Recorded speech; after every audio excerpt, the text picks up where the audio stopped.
National World Talk Radio Network is still experimenting, so listen up.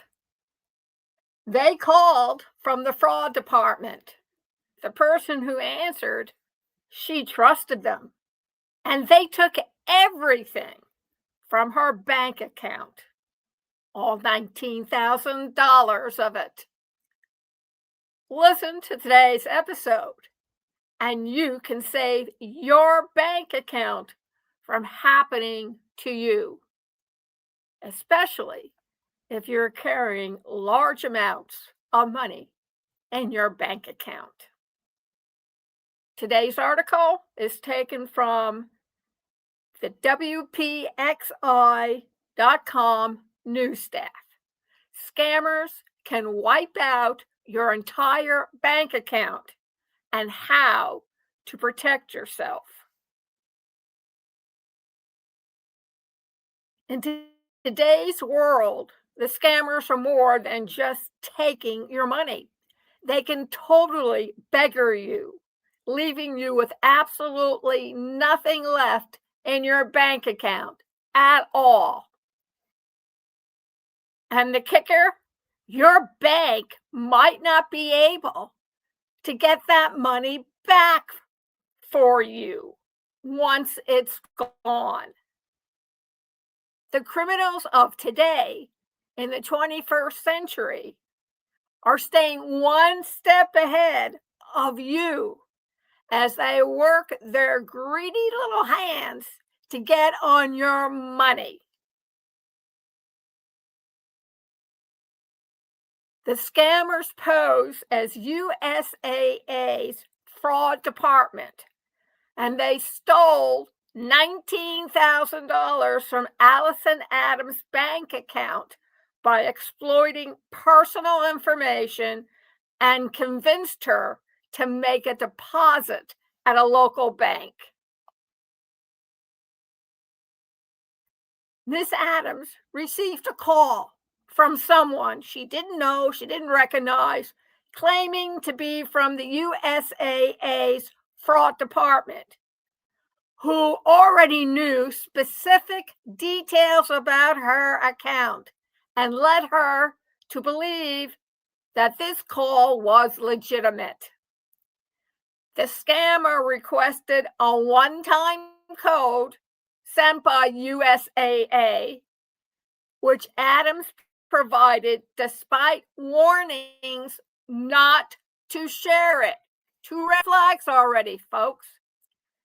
They just need that one-time code, said Eric Bugan of Austin Capital Bank, explaining that scammers often already have most of your information from data breaches, which are quite common now.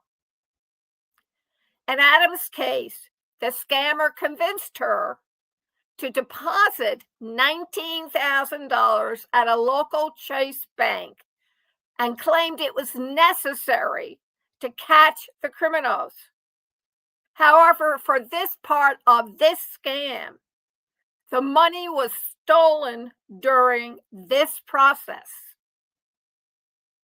She was on the phone with the scammer for 2 hours, during which time they managed to lock her out of her own USAA account. Quote, "It's my husband's retirement and disability money. So everything he's worked for 22 years. USAA denied Adams' fraud claim, stating that there was no evidence of fraudulent activity because, here's the kicker word, she had voluntarily provided the scammers access to her account, and she personally made the deposit herself. USAA, listen up, folks, emphasized that they would never, ever ask customers to share a one-time access code or send money to another bank. and they advise their customers to hang up and call the financial institution directly if they receive suspicious calls. So don't let your flight instinct take over. You hear something that doesn't sound right, hang up immediately and make the appropriate call and confirm what's going on. This incident with Miss Adams highlights the sophisticated tactics now used by scammers to exploit your personal data and deceive you. So the experts now advise consumers to be cautious and verify any suspicious codes or calls with their financial institution directly.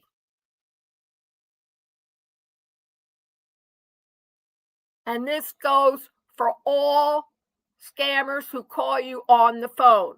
First tip, if I don't recognize the phone number or I don't recognize the name, I do not answer it. Number two, I've been hassled by the Easy Pass to pay for Easy Pass that I'm supposedly delinquent for. Well, I don't use Easy Pass, so it's pretty obvious to me it's difficult to pay for something when you don't ever use it. I used it once when my husband was alive, but I haven't used it since. I already looked it up, and it told me that this was a common scam. So, folks, verify first. Do not panic. Remind yourself what Barnum used to say, there's a sucker born every minute.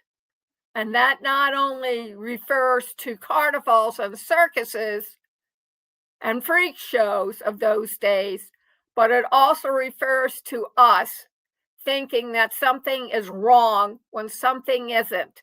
If there's an urgency in that voice or in that email or in that text, know that something's up. They're trying to scare you. They're trying to unnerve you. They're trying to rattle your chains. So make sure that before they do that, turn them off, delete it, turn them out, take a deep breath, call your son or your daughter, call up the bank, call up that particular institution that you sort of got this warning from, and verify whether or not it is the real thing. $19,000 in today's economy, that's retirement and disability that they've been saving for 20 years. That's tragic, right up there with the Greek tragedies. Don't stand for it. This is misinformation at its highest level. And if you are using AI, hang up, turn around, and ask AI, I just received this phone call. I just received this text. I just received this email. Can you please tell me whether it's real or it's a fraud and I should report it? You have to monetize and make sure that you monitor your own account so this will not happen to you. And my condolences to Miss Adams, because this is a real tragedy. I had a friend who also received a similar call, and by the time the whole thing was said and done, they had gotten her to invest in cryptocurrency. But luckily for her, she got her money back. But if you do something voluntarily and perform it yourself, you cancel out your bank reimbursing you for those funds which you gave away so freely. And if you want to hear about scams that are of use to you, then let us know. contact pwrnetworkllc@gmail.com. Leave your name, email, and tell us what the problem is. And we will get it online so that other people can be aware of it. You want to know something? I had someone write to me via YouTube in their comment section telling me that if they had not heard about one of the scams that I report on weekly, they would have fallen from it and gotten scammed out of a lot of their money. But thanks to PWR Talk Network, they listened to the podcast via YouTube. And now not only are they aware, but they shared that podcast with everyone in their network. So pay attention. This is for you, to protect you from those thieves who would rather work you over digitally than go out and sweat by their brow. Thank you very much for listening. Have a great weekend and welcome to November.